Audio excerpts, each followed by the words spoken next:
Assalamualaikum warahmatullahi wabarakatuh. Waalaikumsalam warahmatullahi wabarakatuh. Gimana anak-anak kabarnya? Alhamdulillah sehat. Nggak terasa ya, kalian sekarang sudah kelas 9. Kita udah bersama selama 3 tahun. Mudah-mudahan kalian di masa depan nanti akan sukses. Amin. Baik, di kali ini kita akan membahas tentang SAJ, yaitu kisi-kisi dari PPKN ya. Nah, kisi-kisi ini nanti ya buat teman-teman kalian juga ya. Baik ya, anak-anakku hebat. Hari ini kita akan bahas kisi-kisi dari mata pelajaran kelas 7. Masih ingat nggak? Insya Allah. Baik ya, kita akan bahas yaitu tentang masa penjajahan. Coba dari Aceh itu perlawanannya itu siapa sih? Kalau dari Aceh itu? Jurnadin. Siapa lagi? Siapa lagi? Dari siapa aja sih? Pangeran Diponegoro. Patimura. Patimura.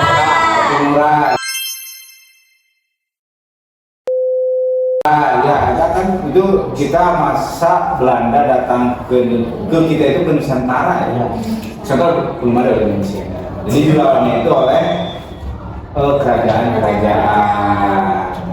Seiring berjalan waktu, maka sadar ya, Indonesia sadar. Oh ternyata kita itu melawan penjajah-penjajah itu. Karena dilawannya setiap kerajaan akan kalah. Makanya mereka membuat yang namanya kebangkitan nasional. Apa aja kebangkitan nasional? Coba. Budi Utomo. Yang disusun syariat Islam. Sangat Islam. Apa lagi perjuangannya? Apa aja perjuangannya? Dari Pendidikan, politik, sastra. Kalau dari politik dibuatnya apa? Budi Utomo. Kalau dari pendidikan? Taman siswa. Ki Hajar Dewantara. Terus ada ini Boris Doker, Cipto Mangunkusumo.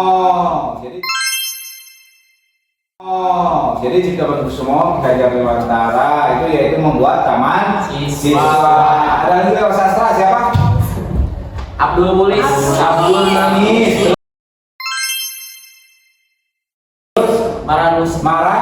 Rusli ya. Tulis Balai Pustaka. Maka setelah mereka berjuang ada yang disebut dengan Sumpah Pemuda. Tanggal berapa itu? 28. Masih ingat nggak Sumpah Pemuda? 1.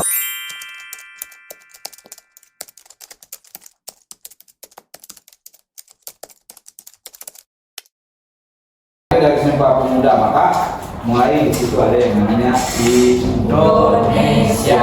Udah, kita ini ceritanya awal penjajah dong. Kita mereka tahun berapa? 1945. Maka setelah dibentuknya 1928 tentang Sumpah Pemuda, otomatis merdeka kita cepat. Dari 28 45 kira-kira berapa tahun sih? 28 sekitar 20 tahun ada nggak? Kurang ya? Kurang Belasan tahun ya? Kita merdeka. Coba kita dijajah Belanda itu dulu itu sebelum ada yang namanya dibentuk Indonesia masih Nusantara menang nggak? Nggak pernah menang. Baru berapa tahun sudah menang? Karena diikat oleh yang namanya Sumpah Pemuda, yaitu tanah air yang satu, berbangsa yang satu, berbahasa yang satu. Itu Indonesia, Indonesia ya. Nah setelah itu kita menang dan belum merdeka ya. Maka pada Perang Dunia Kedua itu Belanda sama Jepang datang Indonesia menjadikan kemerdekaan. Nah, otomatis dong Jepang ini, Indonesia sini, kamu mau merdeka nggak? Mau dong. Kita ada tentara apa? Peta betul. Itu buat tadi kan Jepang tuh bukan istilahnya ya bisa bilang bohongin kita lah. Tadinya mau bantu Jepang ternyata dibalik. Kita buat jadi punya tentara. Nah setelah itu Jepang, Indonesia, kamu mau merdeka? Mau dong. Udah, kalau mau buat negara itu harus punya apa aja? Nah, makanya dibentuklah yang namanya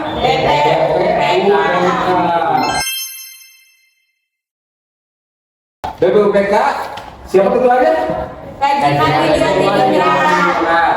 Nah, itu tugasnya apa itu?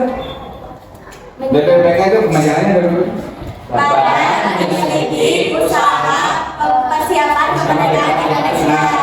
Otomatis dong, BPUPK itu pasti membuat yang namanya dasar negara.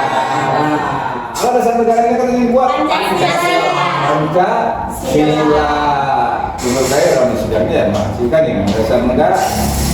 Nah, setelah BPUPK menghasilkan dasar negara, maka yang selanjutnya berarti kita harus punya dasar hukum. Harus sumber hukum. Apa sumber hukum kita? Undang-undang 1945, ya betul. Maka dibentuklah yang namanya Panitia 9. Siapa aja Panitia 9? Insinyur Soekarno, Muhammad Yamin, Muhammad Hatta, Marinis, Abi Sujoso, Abdi Cokro Sujoso, terus Abdul Kahar Muzakir, terus Hajar Sabit, Kiai Haji Hashim, terus Mr. Ahmad Suwardi. Nah, dalam hal ini kan Soekarno jadi ketuanya ya, Panitia 9 atau istilahnya iya Panitia 9, maka menghasilkan yang namanya Piagam Jakarta. atau Jakarta Center itu ya. Kita udah merdeka belum pada waktu itu? Belum dong, belum mas, kelas kita. Nah, kalau ceritanya merdeka kan kita tanggal berapa? Tanggal 17. Kita udah dari bahas itu kan, karena kita merdekanya tanggal 17 dan nah setelah merdeka maka dibentuklah yang namanya Panitia 9 itu atau yang disebut dengan PPKI. Di ketuanya siapa? Soekarno Satuker ya. Rajiman itu ketua BPUPK. Soekarno itu ketua PPKI. ya, gitu ya. Nah, setelah kita merdeka, maka undang-undang pada waktu itu atau undang-undang ya lebih disebut Pancasila ya. Pancasila. Nah, dirubah. Awalnya Pancasila itu apa sih? Yang ke satu itu Ketuhanan dengan kewajiban menjalankan syariat Islam bagi pemeluk-pemeluknya. nah, setelah dirubah kemerdekaan Ketuhanan yang Maha Esa. Tuhanan yang Maha Esa. Itu ya.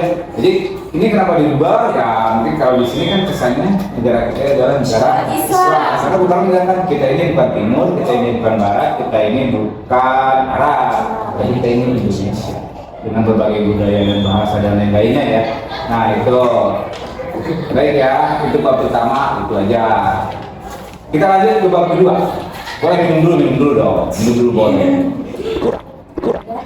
Bab kedua kita akan berbicara norma dan undang-undang.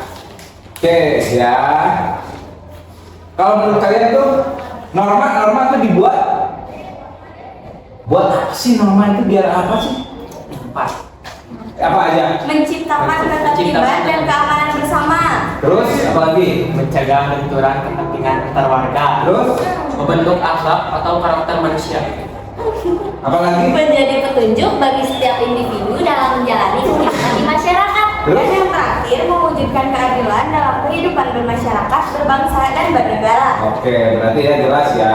Norma itu dibentuk yaitu menciptakan ketertiban dan keamanan bersama, mencegah benturan kepentingan antar warga, membentuk akhlak atau karakter manusia, menjadi petunjuk bagi setiap individu dan menjalani kehidupan di masyarakat, terus mewujudkan keadilan dan kehidupan bermasyarakat, berbangsa dan bernegara.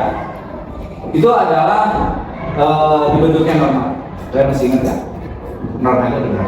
Namanya Norma agama, norma jalan, norma sosial, norma hukum. baik ya. Berarti kan jelas ya kalau norma agama itu berkaitan dengan agama ya. Kalau kita sebagai Islam menjalankan norma agama ini seperti apa? Beribadah. Beribadah. Terus kan norma hukum. Ini ada contoh seperti ini. Teman kalian naik motor bertiga ini nggak pakai helm. Menurut kalian itu melanggar norma lalu lintas atau norma hukum? Norma hukum. Norma hukum. Karena nggak ada norma lalu lintas. Jadi intinya norma lalu lintas itu masuk ke norma hukum karena aturan di sini. Bisa kasih tahu ada norma susila ya. Norma susila dan haji. Ya benar ya. Bullying. Awas ya karena dari kaki. Berarti kejujuran ya. Ya kalau norma-norma ya norma sosial, norma itu ya.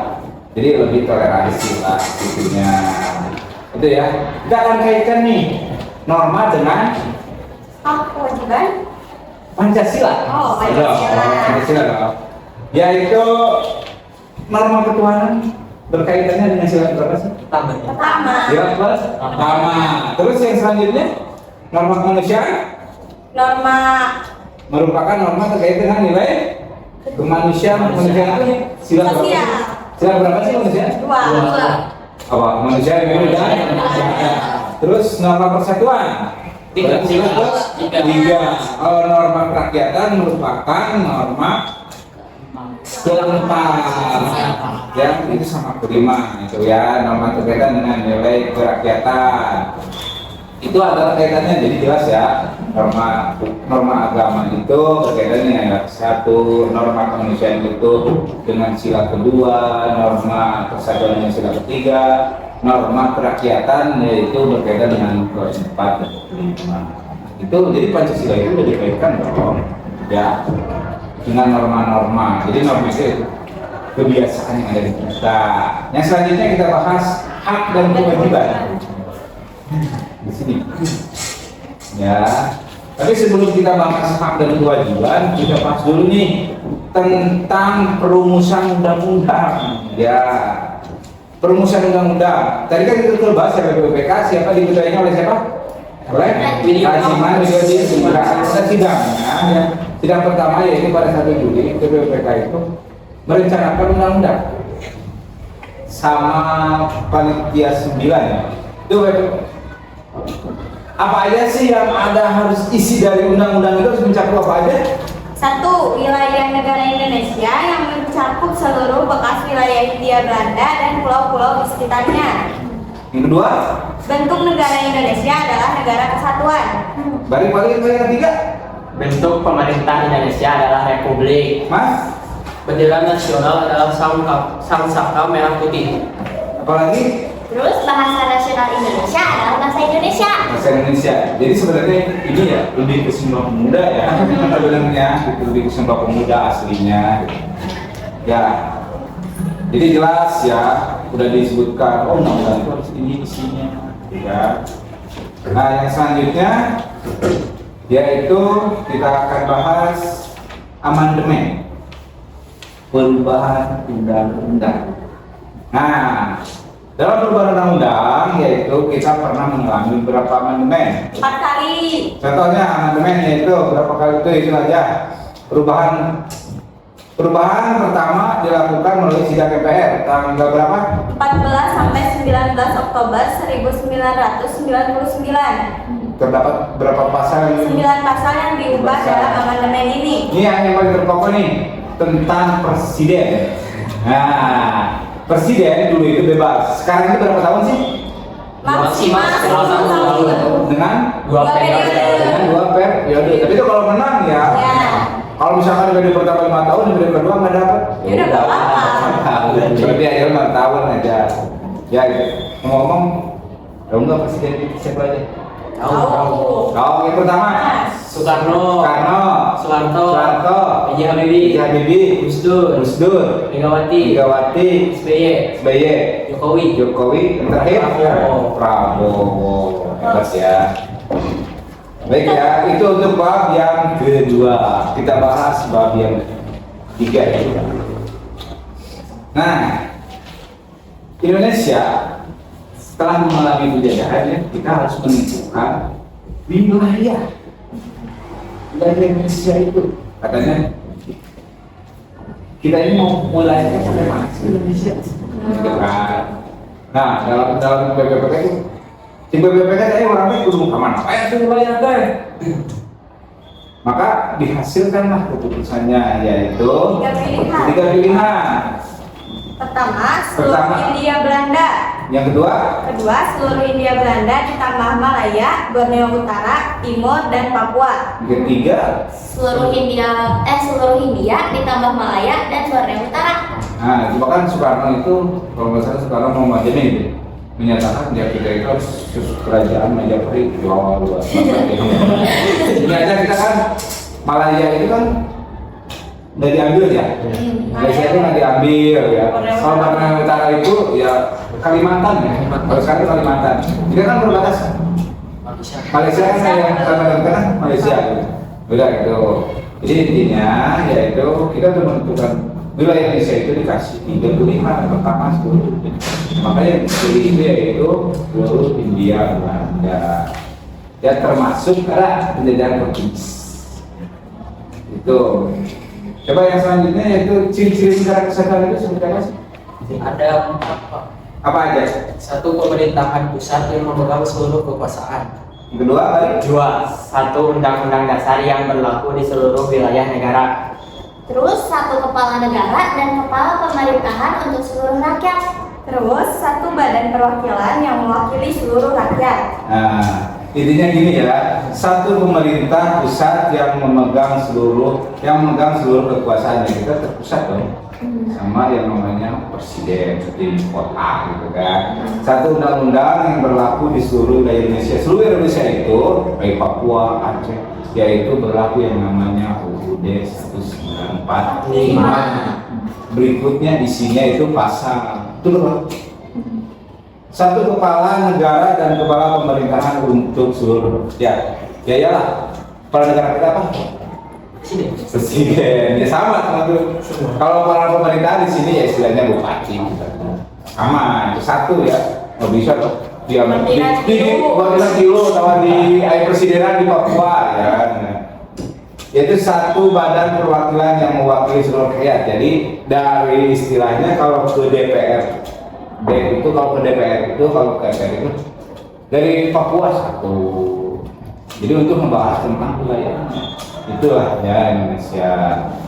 Yang selanjutnya kita akan bahas itu ya bab sekarang tinggal bab 4 ya. Itu bab 4 kita akan bahas yaitu tentang ini keragaman suku. Indonesia itu dikenal dengan ini yang keragaman suku Papua, Maluku, Bali, Nusa Tenggara, Sulawesi, Kalimantan, Jawa. Jadi kita bahas kalau lagu daerah Jawa Barat apa aja sih? Yang cuma dua. Medali. Mojang yang nah. Kalau tari apa tuh? Tari Jaipong ya, Jawa Barat. Kalau tari ini dari sini Aceh. Sama Aceh mah. Sama. Ini mah bukan Aceh. Pakai perpanah. Ini mah Aceh. Sumatera ya.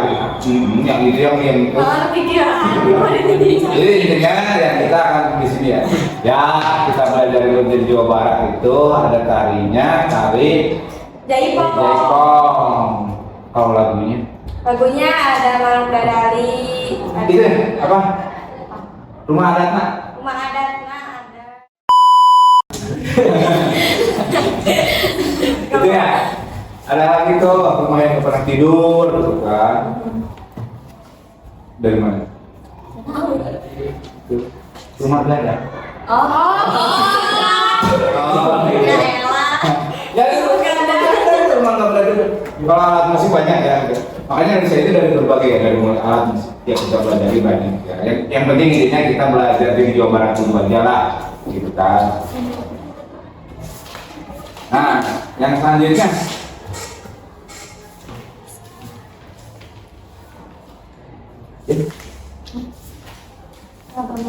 Keragaman ras. Keragaman ras Indonesia itu ada dua apa ya? Dua ras besar yaitu ras Mongoloid Melayu di wilayah barat serta Melanesoid di Papua di timur. Ya, terus kan? Kalau ciri-cirinya dari ras Mongoloid Melayu seperti apa sih? Kulitnya sawo matang. Sawo matang atau kuning Kuning putihan lah. Iya. Terus apa lagi? Rambutnya lurus. Badannya kecil, jangan lihat apa juga kan. Kalau apa tuh udah campuran gender mungkin. Yang selanjutnya kalau Melanesoid ya, Papua ya. Ciri-cirinya Hidungnya mancung. juga mancung, rambutnya keriting. Terus Kecepatan. hitam kecoklatan, ya wah kalau hitam itu orang Papua beda ya. Papua itu ganteng manis ya. Nah tapi ini kita kan pernah yang namanya mengalami abad ke-13 pernah mengalami yang namanya perdagangan. Dagang ke Indonesia ya. Di sini kita mengalami yang namanya perdagangan. Ya, sini. Nih. Mengalami perdagangan. Indonesia itu dulunya itu adalah senternya perdagangan. Nih, keren ya? Kalian terus bangga menjadi orang Indonesia. Nenek moyang kita itu udah yang namanya keliling dunia. Oke, keren. Bahkan kan buktinya apa? Siapa aja yang dagang Indonesia? Cina, India, Persia, terus satu lagi Arab atau Timur Tengah. Awas ya, kita itu dulu berarti ini lebih maju dari Eropa. Nah Eropa itu belum kan? Udah belum dong. Dia udah kita itu udah bertransaksi dengan Cina, kita itu udah bertransaksi dengan Iran, dengan Timur Amerika udah tahu. Belum ada. Kita ini udah bertransaksi dunia loh. Hebat kita tuh dengan moyang. Nah tapi dengan negara kayak seperti ini ya kita ngomongin ras. Kemarin sebelum karena kita pakai kapal ya kapal cair kan. Kalau Indonesia itu kapalnya namanya Setingsi, keren. Sudah keliling dunia, pakai kayunya berjati apa kayunya. Nah, kita udah yang namanya punya teknologi pada waktu itu otomatis dong mereka udah belajar kita bertransaksi berdagang kita. Kalau istilahnya dulu Indonesia itu seperti Amerika, sekarang bagus banget kita dong. Indonesia itu keren gitu kan. Datanglah dari mulai yang namanya mereka yang datang sini. Maka kan lama. Yang tinggal di Indonesia itu nggak sehari 2 hari, 3 bulan, 2 bulan, setahun bahkan gitu kan. Nah otomatis dari India maka dia akan bawa pengaruh. Awalnya sih budayanya nih ya. Otomatis kalau Islam ini dari Arab misalnya dibawa oleh pedagang Gujarat kan Islam. Yang pertama yaitu dia akan membuat tempat ibadah. Terus Hindu dari mana sih? India kan kalau Kristen tuh dari Eropa. Kristen itu dibawanya oleh penjajah. Oh sih, jangan salah. Oleh penjajah. Istilahnya kalau pedagang dari Eropa lah, jangan penjajah ya. Dibawanya baru-baru tuh Kristen. Nah, makanya di situ terjadi yang namanya istilahnya perkawinan.